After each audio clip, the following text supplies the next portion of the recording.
제가 간증으로 드렸던 이야기 중에 하나입니다. 제가 처음으로 더블린에 갔을 때 이제 방을 구하기가 어려웠습니다. 이유는 뭐 하나죠. 돈이 부족했기 때문에 싼 방을 구하기가 어려워서 호스텔에 한 2주 동안 그 여러 명이 묵는 숙소에 2주 동안 있었던 적이 있습니다. 뭐 밥 사 먹을 돈을 아껴야 되기 때문에 지금도 기억나는 것은 식빵 사다가 그 침대 밑에서 먹었던 적이 기억이 납니다. 그러면서 이제 PC방에 가서 계속해서 방을 구하고 있었던 어느 날이었습니다. 그런데 PC방 그 중국 청년 직원이었죠. 이 사람이 제 옆에 오더니 되게 밝게 웃는 거예요. 여자도 아니고 남자 청년이었는데요. 그러면서 저한테 방을 구하냐고 물어보면서 자기가 도와주겠다고 이야기를 했습니다. 한 번 더 말씀드린다면 전혀 알지 못하는 직원이었죠. 뭐 직원이라고 해도 솔직히 직원인지도 몰랐습니다. 알고 보니 그 당시에 더블린에 중국 사람들이 되게 많아서 중국인 라디오 방송도 있었더라고요. 그 라디오의 DJ였습니다. 이 친구가. 그러니까는 많은 사람도 알고 그래서 저를 그날 저녁인가 광고를 했다 하더라고요. 방을 구하고 있는데 좀 도움을 청한다고. 근데 연락이 없었고요. 그리고 저한테 계속 그 친구가 문자로 이렇게 연락을 줬었는데요.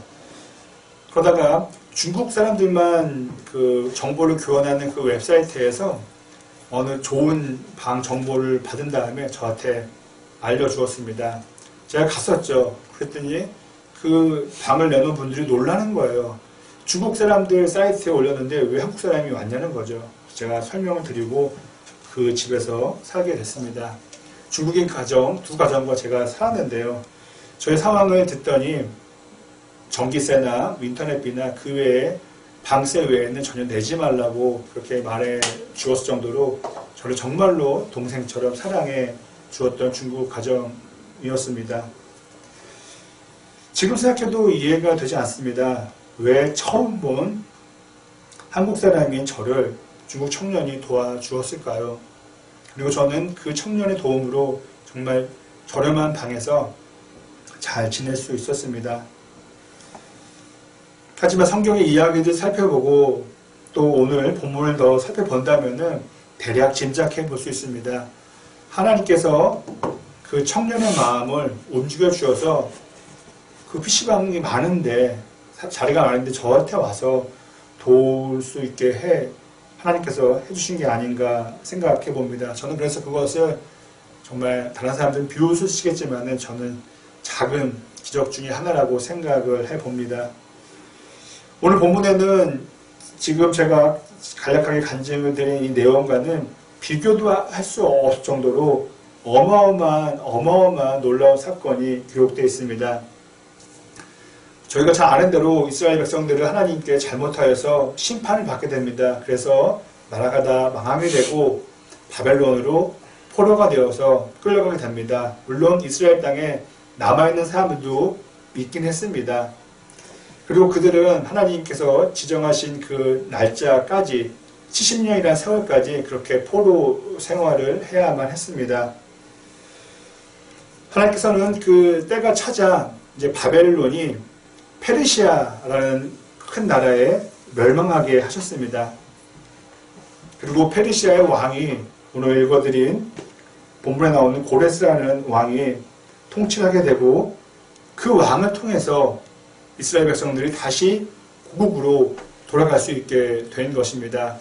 지금 저희는 모든 이야기를 알고 읽기에 그냥 그러나 보다 할 텐데 이것은 정말로 상상할 수 없는 놀라운 기적이었던 것이죠. 제가 1절 말씀을 다시 한번 읽어드리겠습니다. 주님께서는 예레미야를 시켜서 하신 말씀을 이루시려고 페르시아 왕 고레스의 마음을 감동시키셨다. 고레스의 의지로 그런 회복을 일으키게 된 것이 아니라 하나님의 그런 섭리 가운데에, 은혜 가운데에 이루어졌다는 것입니다.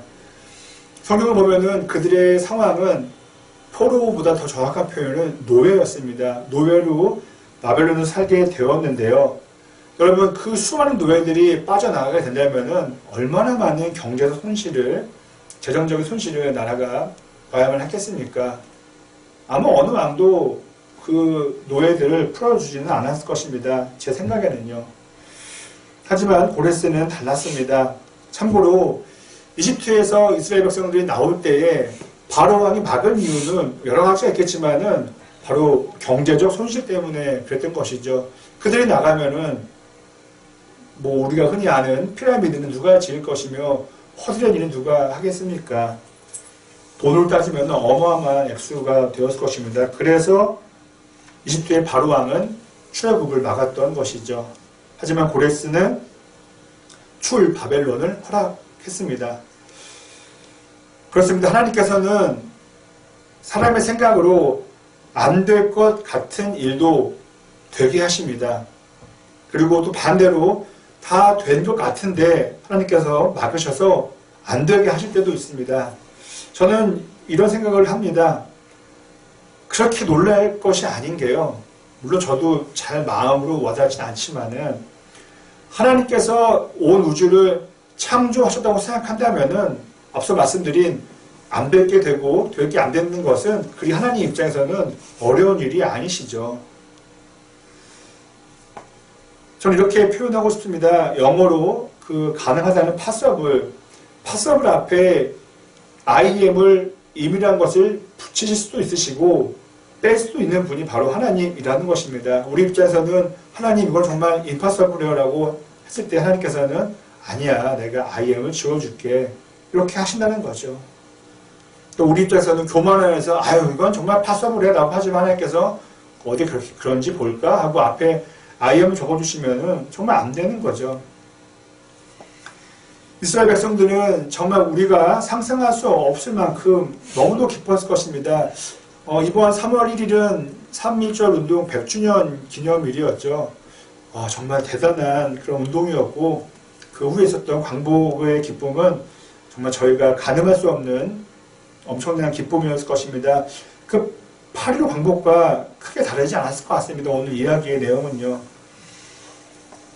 그런데 그 기쁜 상황에서 기쁨이 더 커지고 더 2배가 되었습니다. 그것은 그들이 빈손으로 고국으로 가지 않게 되었던 것입니다. 어떤 물질을 얻어서 떠날 수 있게 된 것입니다. 고레스 왕이 명령을 내렸기 때문에 그렇습니다. 제가 4절의 말씀을 읽어드리겠습니다. 잡혀온 하나님의 백성 가운데서 누구든지 귀국할 때에 도움이 필요한 사람이 있으면 그 이웃에 사는 사람은 그를 도와주어라. 은과 금과 세간과 가축을 주고 예루살렘에 세울 하나님의 성전에 바칠 자원 예물도 들려서 보내도록 하여라. 정말 이해는 안 되는 부분이죠. 어떻게 노예로 살던 사람들이 그것도 나라에 피해를 주고 떠나는데 지정적인 손실을 입히고 떠나는데 어떻게 그들에게 더 무엇을 줄 수 있겠다는 것입니까? 하지만 하나님께서 고레스 왕의 마음을 움직이셨던 것이죠. 이어서 제가 있었던 더블린의 이야기를 한 번 더 드리겠습니다. 그것은 지금도 마찬가지일 겁니다. 북미나 다른 지역처럼 이민사회가 형성이 안 되기 때문에 교민들이 거의 없으셨고 계셨어도 시간이 지나면 다시 한국으로 또 돌아가시게 되었습니다. 그리고 유학생들이 대부분이 어학연 수업 때문에 1년을 기준으로 전과 후로 한국으로 돌아가게 되었습니다. 그러다 보니 교회 상황이 늘 형편이 좋지는 않았습니다.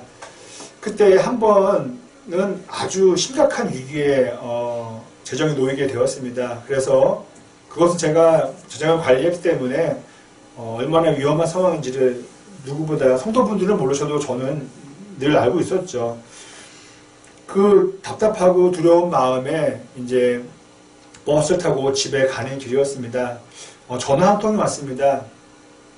처음 받는 전화였는데요. 그분은 그쪽에서 한인 식당을 하는 사장님이셨습니다. 그분을 뭐 아는 사이도 아니었고 만나서 차 한 잔 먹거나 밥 한 번 먹은 일이 없습니다.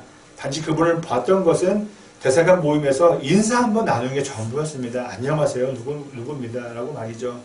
저보다 나이가 훨씬 많은 분이었죠. 그분께서 전화를 주어서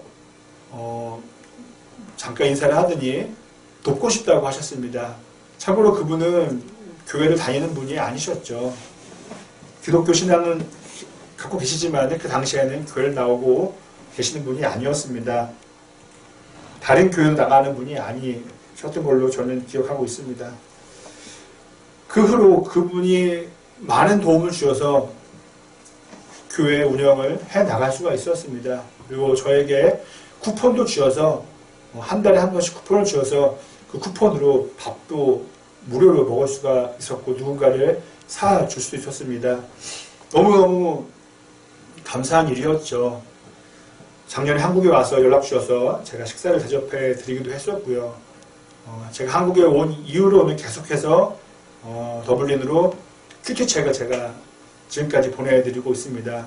받은 은혜에 비하면 약소하다고만 할 수 있습니다. 그렇게 저는 오늘 말씀을 읽으면서 누군가가 이스라엘 백성들을 도와줬다 이것이 그냥 거짓말처럼 들리지 않습니다. 자, 이제 이야기를 더 깊이 생각해 보겠습니다. 자, 그럼 왜 고레스 왕은 이스라엘 백성들에게 자유를 주고 재물을 함께 주었을까요? 그냥 잘 먹고 잘 살라고 그렇게 했을까요? 아닙니다. 2절을 보면은 그 이유가 나와 있습니다. 제가 읽어드리겠습니다. 페르시아 왕 고레스는 다음과 같이 선포한다. 하늘의 주 하나님이 나에게 이 땅에 있는 모든 나라를 주셔서 다스리게 하셨다. 또 유다에 있는 예루살렘에 그의 성전을 지으라고 명하셨다. 너무도 신기한 내용이죠. 페르시아 왕을 통해서 예루살렘 성전을 불타서 무너진 성전을 다시 지으라고 하나님께서는 계획하셨던 것입니다. 이제 고향으로 가는 길에 과거 고향의 추억을 떠올리실 분들, 80세, 90세 노인분들은 많이 계시지 않았을까 합니다. 물론 계셨겠지만은 그 인원을 이루지 못했을 거라 생각해 봅니다. 주된 인원은 아마도 바벨론에서 태어나서 자랐던 사람들이 아닐까 합니다. 70세를 기준으로 우리는 생각해 볼 수 있겠죠. 다들 기분이 좋았겠죠. 드디어 고국으로 간다. 고향 땅으로 간다. 아버지, 어머니, 할머니, 할아버지 고향으로 간다. 아마 제가 그 무리 가운데 있었다면은 가장 기뻤을 것은 고향으로 가는 것도 기뻤겠지만은 이제는 더 이상 나 노예가 아니야. 나 이제는 내 마음대로 뭘 할 수 있어. 그 자유인의 신분을 바뀐 것이 뛸 듯이 저는 기뻤을 것 같습니다. 하지만은 조금 전에 말씀드린 것처럼 하나님께서의 원대한 계획은 그냥 자유만 주는 것이 아니었다는 것입니다. 하나님의 최종 목표는 무너진 예루살렘의 성전을 다시 짓게 하는 것이었습니다. 그리고 여기서 우리는 한 걸음 더 나아가서 생각해야 하는 것은 단순히 성전이라는 건물만 짓게 하는 것이 하나님의 계획이 아니었다는 것입니다. 하나님께서는 다시 지어지는 성전에서 이스라엘 백성들이 하나님을 온전히 예배 드리기를 원하셨다는 것입니다. 과거에 성전이 있었어요. 이미 있었던 그런 역사가 있죠. 하지만은 성전이 무너졌던 것을 제가 말씀드렸습니다. 그러면은 왜 무너졌을까요? 국력이 약해서 침공을 받아서 그냥 그렇게 됐을까요? 그렇지 않죠. 저희가 잘 아는 내용입니다. 죄를 지었기 때문에 그렇습니다. 제가 역대하 36장 14절의 말씀을 읽어드리겠습니다. 지도급 인사들인 제사장들과 일반 백성도 크게 죄를 지어 이방의 모든 역겨운 일을 따라하였으며 마침내 그들은 주님께서 자신의 것으로 거룩하게 하신 예루살렘 성전을 더럽히고 말았다. 결국 그 결과 성전은 무너지게 되었다는 것입니다. 그렇습니다. 정리하면 이렇습니다. 하나님께서는 고레스 왕의 마음을 움직이셔서 이스라엘 백성들이 고향 땅으로 갈 수 있게 허락해 주셨고 또 재물도 갖게 해 주셨습니다. 그리고 그렇게 해서 무너진 성전을 다시 세우기를 바라셨으며 그리고 그 성전 안에서 하나님을 예배하라고 모든 계획을 다 이루어 주신 것이죠. 고레스 왕의 마음을 움직인 것은 바로 마지막 그 지점은 온전한 예배라는 것이었다는 것입니다. 요즘 이런 표현을 저희가 꽤 됐죠. 기승절, 기승전 영화, 기승전 돈, 결국에는 영화 이야기야, 결국은 돈 이야기야. 우리 이렇게 표현할 때가 있습니다. 오늘 본문의 이야기도 마찬가지고 성경의 거의 모든 내용이 이러합니다. 기승절 하나님입니다. 기승전 예배입니다. 참고로 저희가 잘 아는 이스라엘 그 출애굽의 이야기를 보면은 이집트를 나와서 이스라엘 백성들이 가나안으로 가게 된 것은 그냥 잘 먹고 잘 사는 것이 아니라 그것도 필요하겠지만은 마지막은 그 가나안 땅의 하나님을 잘 섬기라고, 아브라함처럼 잘 섬기라고 아브라함과의 하셨던 약속을 출애굽의 그런 역사로, 가나안 도착의 역사로 이루어 주신 것이죠.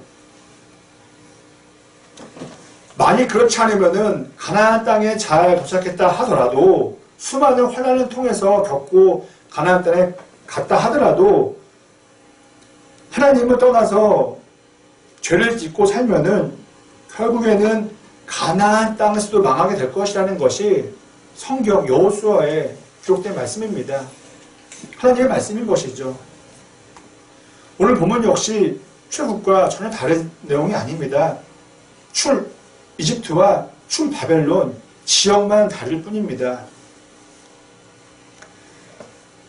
저와 여러분이 하나님의 크신 은혜로 좋은 상황으로, 정말 복된 상황으로 회복되기를 바랍니다. 봄이 돌아온 것처럼 우리들의 그 모든 것들이 하나님의 품 안에서 좋아지기를 바랍니다. 아픈 몸이 낫게 되길 바라고요.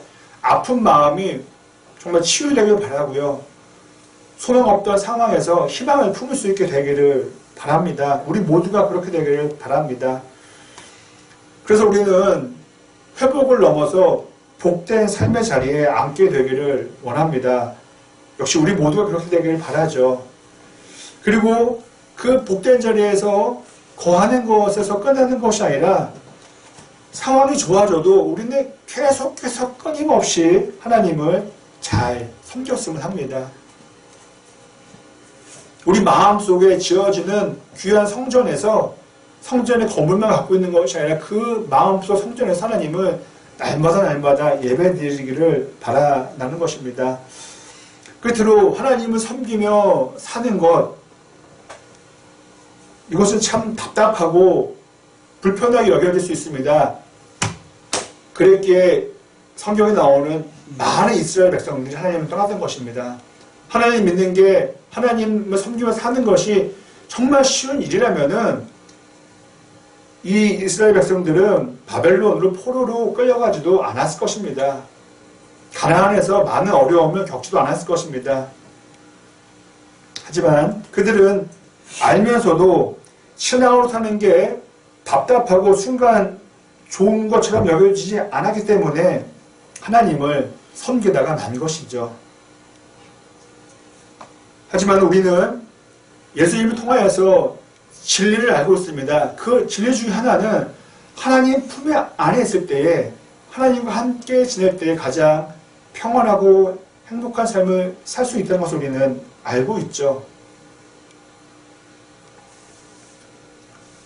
그렇게 우리는 두려움으로 억지로 신앙생활을, 목회활동을 하는 것이 아니라 마음속에 샘물이 솟아나듯 정말 자발적으로, 정말 스스로 멈추지 않고 끝까지 우리가 신앙생활을 신앙으로 살 수 있게 되는 것입니다. 여담이지만은 이 진리를 우리 모두가 깨달았다고 생각하는데요. 이 깨달음이 연기처럼 사라지지 않게 되기를 바랍니다.